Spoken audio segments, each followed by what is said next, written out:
Hi guys, good morning. Today we are going to discuss very important concepts regarding drops and bubbles. You must have played with water. If water is sprayed, if a jet of water is sprayed, you will find small droplets of water which are perfectly spherical in shape. Small droplets of water are perfectly spherical in shape. Even you might have observed the water bubbles, the air bubbles, not water bubbles, air bubbles inside the water are appearing perfectly spherical. When their sizes are small, they are perfectly spherical. The question arises, why is that the bubble and the drops, the air bubbles and the liquid drops are spherical in shape if the gravity effects are ignored? Gravity effects means if the drop is large in size, if the drop is large in size because of its weight, it may not appear perfectly spherical. Even the air bubble or soap bubble, if it is large in size, it may not appear perfectly spherical. It may wobble due to its weight, due to gravity. So, if the drops are small and air bubbles or soap bubbles are small in size, you must have played with soap bubbles, formation of soap bubbles. Soap bubbles, small in size, they appear perfectly spherical. Why? Why are the bubbles, the drops and bubbles are spherical in shape?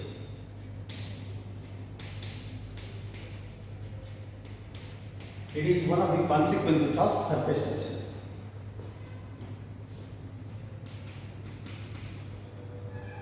It is a consequence of surface tension. If you consider a water bubble, a water drop, or a liquid drop, water drop or liquid drop, and air bubble can be drawn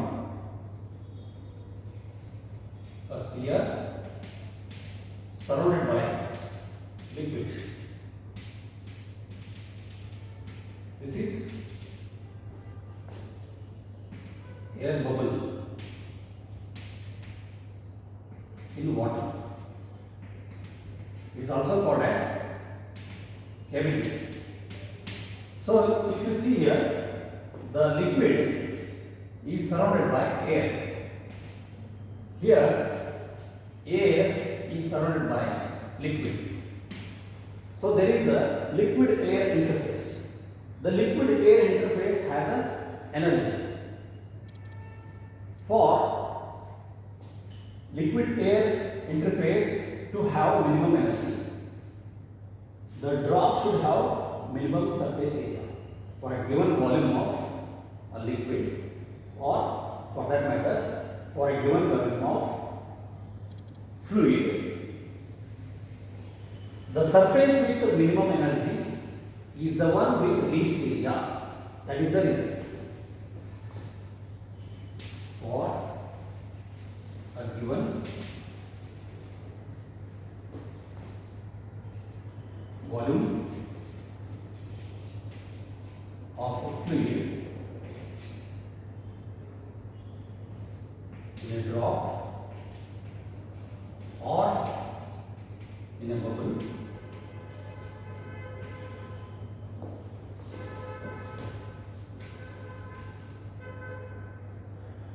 the surface with minimum energy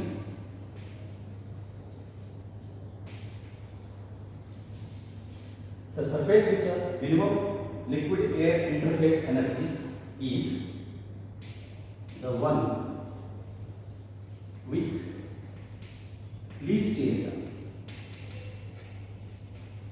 So the one with least area is sphere only. Therefore, the sphere has this property. The sphere has this property of possessing minimum area.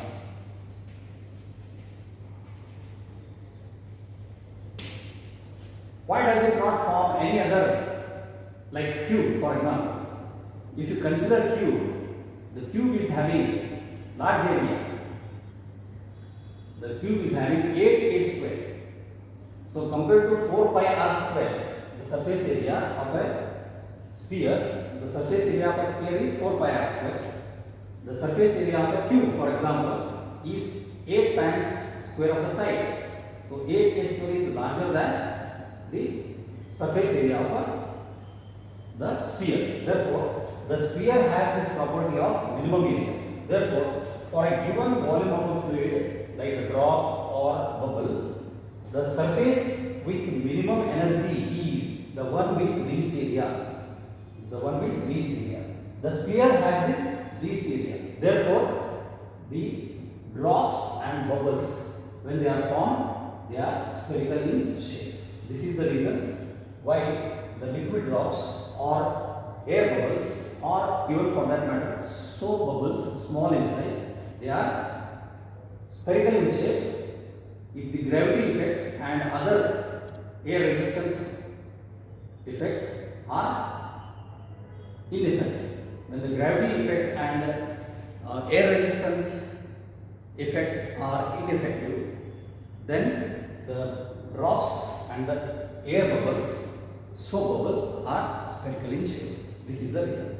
For a given volume of fluid, a drop or a bubble, the surface with minimum energy is the one with least area. The surface with minimum energy is the one with least area.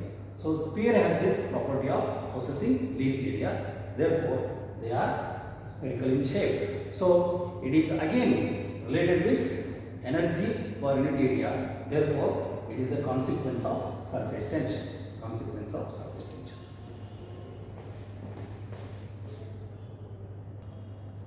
Let us see another consequence of surface tension. Another consequence of surface tension is that the pressure inside a liquid drop or pressure inside a air bubble is more than the pressure outside. The pressure outside. Consider a liquid drop of radius r, like water drop of radius r surrounded by air. So it forms a liquid air interface. Or another example is air bubble inside water. So inside it is air and outside it is water, like any other liquid. So pressure inside is denoted by Pi. Pressure outside is denoted by P naught. Pressure inside is greater than pressure outside. It is the consequence of surface tension. How is it? Let us see. Consider a liquid drop of radius r or air bubble of radius r in equilibrium. Suppose it is in equilibrium. Then, if due to greater internal pressure, suppose the drop size increases by radius delta r. If the drop size increases by radius delta r, or in this case, suppose by internal pressure, if internal pressure is more than external pressure, the drop size increases by the air bubble size increases by radius delta r. So total radius now becomes r plus delta r, where delta r is a very small increase in radius. Then we can calculate what is that extra energy required to expand the drop or air bubble by increasing its radius. When its radius increases, obviously the surface area of the bubble or the surface area of the drop increases. Right? Consider a drop or bubble of radius are in equilibrium.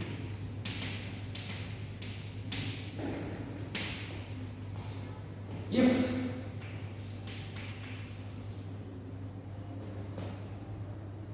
the size of drop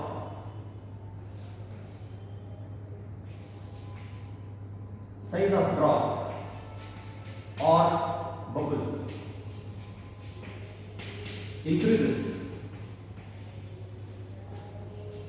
by increasing radius by r plus delta r, increasing total radius by r plus delta r, then extra energy required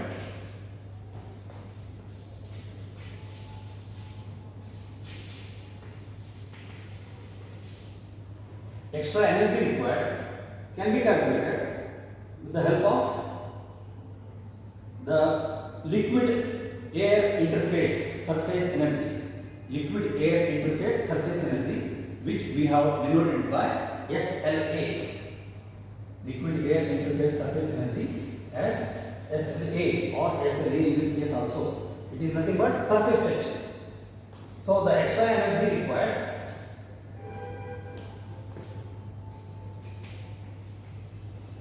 to expand the area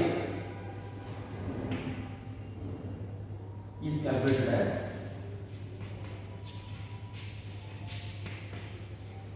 change in area.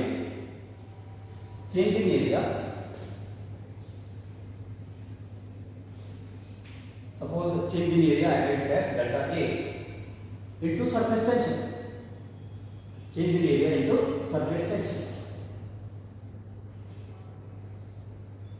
Because we know surface tension is nothing but surface energy per unit area. Per unit area surface energy is SLA. Therefore, for change in area delta A, what is the total extra energy required? Right? Delta A into SLA. So this can be calculated as change in area. Expanded area, let me write first.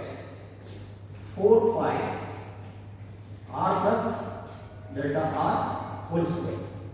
When it is expanded to radius r plus delta r, you can see the initial radius was r, now it is expanded to delta r, increase in radius by delta r. So total radius has become r plus delta r. So 4 pi r plus delta r whole square gives us the total surface area of the expanded drop, total surface area of the expanded bubble. 4 pi r plus delta r whole square minus 4 pi r square. So this gives us change in area. So change in area into SLA. So change in area into SLA, 4 pi r plus delta r whole square minus 4 pi r square, where 4 pi r square is the initial original surface area of the bubble, original surface area of the liquid drop. Now as a result of increase in radius, the surface area has been increased to 4 pi r plus delta r whole square. So 4 pi r plus delta r whole square minus 4 pi r square. If we take this difference gives us change in area. So what is the extra energy required to expand? That's how we are calculating change in area into SLA. So if you simplify this, 4 pi r square cancels. Then you are left with 4 pi delta r square. Delta r being very small in size. So delta r is very small in size. So square of that delta r becomes negligible. So 4 pi delta r square is neglected. So one more term is left, that is 4 pi into 2r delta r. So it becomes 8 pi r delta r. So we are left with 8 pi r delta R into SLA. Call this equation number 1. You can write here. So 4 pi into delta R square is ignored.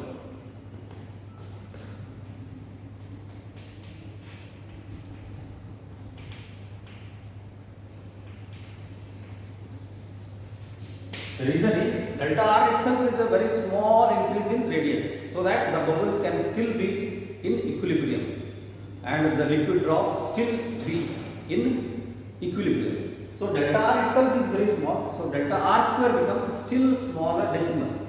Therefore 4 pi delta R square is neglected. So you are left with this equation 8 pi R delta R SLA. So this is how we calculated with the help of the extra energy required. Okay. So this extra energy is at the cost of the pressure difference. So we can calculate this extra energy is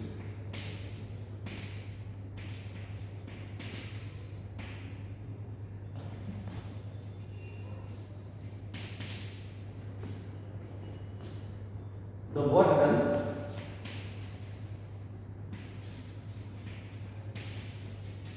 by pressure difference, work done by pressure difference to increase the area, to increase the area. So how do we calculate work done by pressure difference? I mean this extra energy that we have calculated 8 pi R delta R SLA is at the cost of work done by pressure difference. So how do you calculate work done by pressure difference?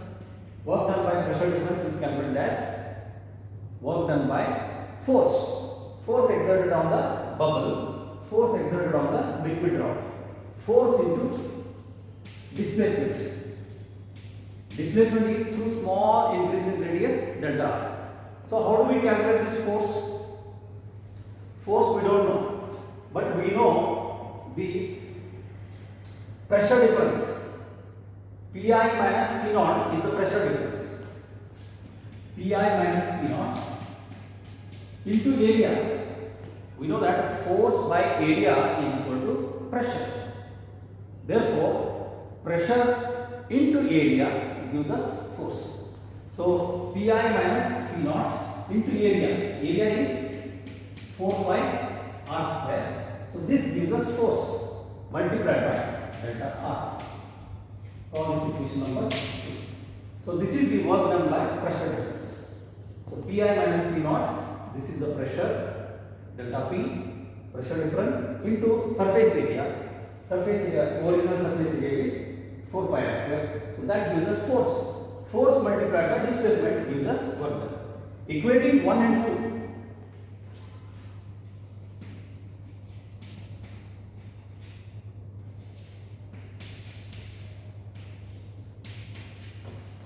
We get Pi minus P naught 4 pi R square delta R equal to right hand side, equating both the right hand sides, 8 pi R into delta R SLA, where SLA is the surface tension or surface energy per unit area of liquid air interface. So now you can cancel. Pi get cancelled, 1 R cancels, right? 4 ones are, 4 twos are. So now you can write what is the value for pressure difference. So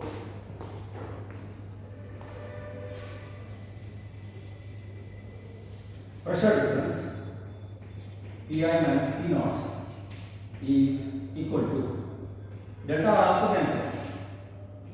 Delta R also cancels. Pressure difference Pi minus P naught equal to 2 times. Here it is 2 times. 2 times SLA divided by here 2 times SLA divided by R is left divided by R. Therefore, we calculated pressure difference as a consequence of surface tension. Pressure difference as a consequence of surface tension. If surface tension is more, pressure difference is more. If surface tension is less, pressure difference is less. This is one. So Pi minus P naught is directly proportional to surface tension. This is the consequence of surface tension. That's what another consequence of surface tension is, that pressure inside the spherical drop is more than pressure outside. Right? And one more interesting thing is Pi minus P naught is inversely proportional to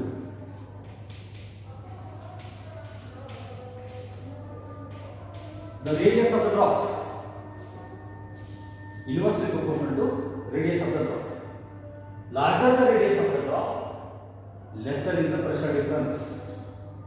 Smaller the radius of the drop, greater is the pressure difference. Okay. To understand this, you can do one simple activity. Take one glass tumbler, fill it with water. Then take one straw. Or the straw that is given for fruit juice, bent straw. So if I draw here, suppose this is the glass tumbler, right? Take one straw, bend it like this.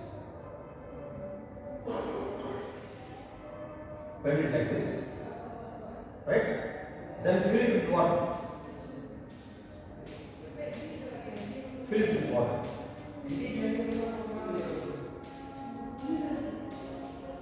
And then blow air. Through the straw. When you blow the air, you will find initially small bubbles being formed, and these small bubbles start rising up. As the bubbles start rising up, you see the size of the bubble increases. This is very interesting. Why does the size of the air bubble, these are all air bubbles inside the water, why does the size of the air bubble increase as the bubbles rise from bottom to the top? This you have to observe very carefully. At the bottom, it has a gauge pressure, liquid pressure. So pressure difference here is very large. As it comes to the top, pressure outside goes on decreasing. Internal pressure goes on increasing. So this also shows another way that the pressure is directly proportional to the depth, the liquid pressure. I mean the liquid pressure is directly proportional to the depth. As depth decreases, liquid pressure decreases, internal pressure increases. So this is how we observe, as when the liquid pressure, pressure difference is inversely proportional to R. Means here the small drops at the bottom indicate that they are under high pressure. Internal pressure is quite larger than external pressure. As it comes out, the external pressure goes on decreasing, internal pressure goes on increasing. So pressure difference goes on decreasing as it rises to the top. So this also suggests that pressure difference is inversely proportional to radius of the drop. Smaller the radius of the drop, more is the pressure. So this is how we conclude. Main important thing is pressure difference is directly proportional to the surface tension.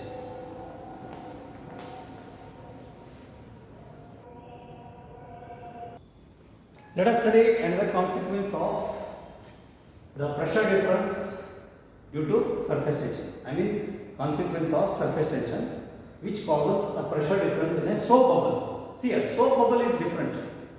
When you form a fine lather of soap in your palm and slowly blow it. Slowly, little bit hard. If you blow it, it will form a beautiful soap bubble. You must have played also. Nowadays, that solution is available in the market. You just take a straw and take that bubble and blow it. Take that solution and blow it in the air. You will find beautiful soap bubbles. The soap bubble is having a liquid surface with air inside as well as outside. So it has got two interfaces. So air is there inside also, air is there outside also. So there are two liquid air interfaces. One liquid air interface inside, another liquid air interface outside. There are two liquid air interfaces for a soap bubble.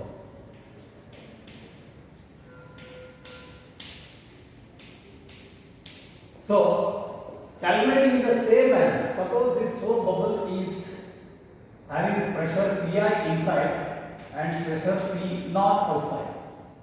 Pressure Pi inside, right, which is acting equally in all the directions, right, on the spherical wall of this soap bubble. So, pressure Pi is internal pressure, pressure P naught is external pressure, that is due to air. Now we can calculate in the same way. Extra energy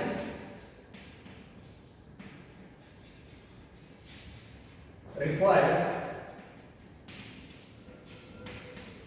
to expand or to blow,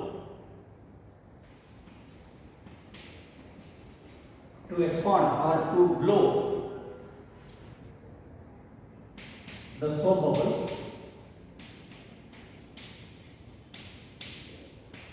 to increase its area, to increase its radius by delta r.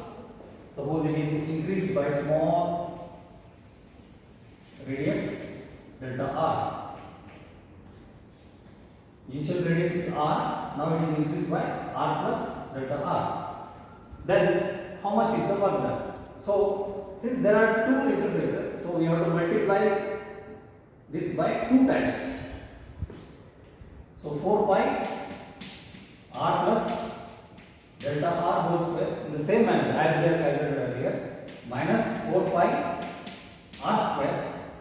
This is giving us change in area, change in surface area, multiplied by 2 times SLA, because there are two interfaces, liquid air inner surface, liquid air outer interface, right? 2 SLA is equal to, if you simplify this, you will get, as we have done earlier, 2 times 2 into 8 pi r delta r, 8 pi r delta r SLA, that is 16 pi r. Thus it becomes 16 pi r delta r SLA. Call this equation 1. In the same way as we have done the work done by pressure difference, this extra energy is to be supplied by work done by pressure difference. When there is a pressure difference, when the internal pressure is greater than external pressure, then only the soap bubble can expand through small displacement, small radius delta. Work done by pressure difference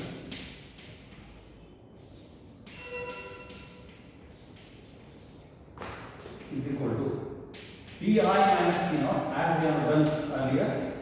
Now surface area, original surface area is same, 4 pi r square. So pressure multiplied by area gives us force. That to be multiplied by displacement. The displacement is delta r. Force into displacement gives us the work done. So call this equation number 2. Equating 1 and 2.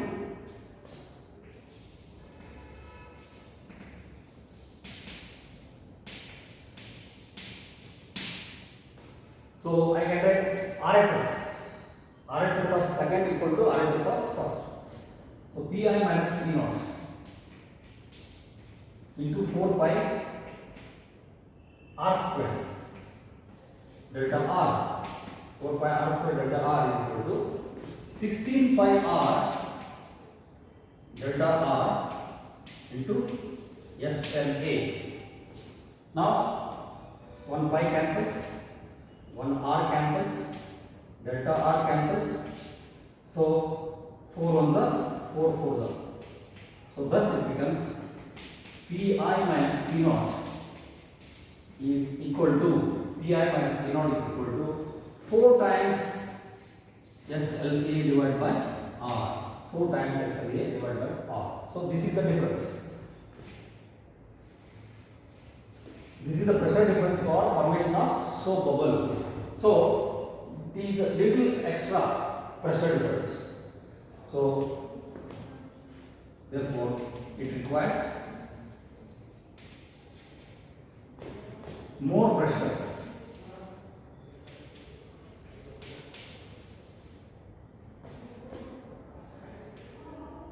to blow with. So when we are forming a soap bubble, it requires a little more pressure than the formation of a liquid drop or air bubble in the bottom. So it requires more pressure to blow for the formation of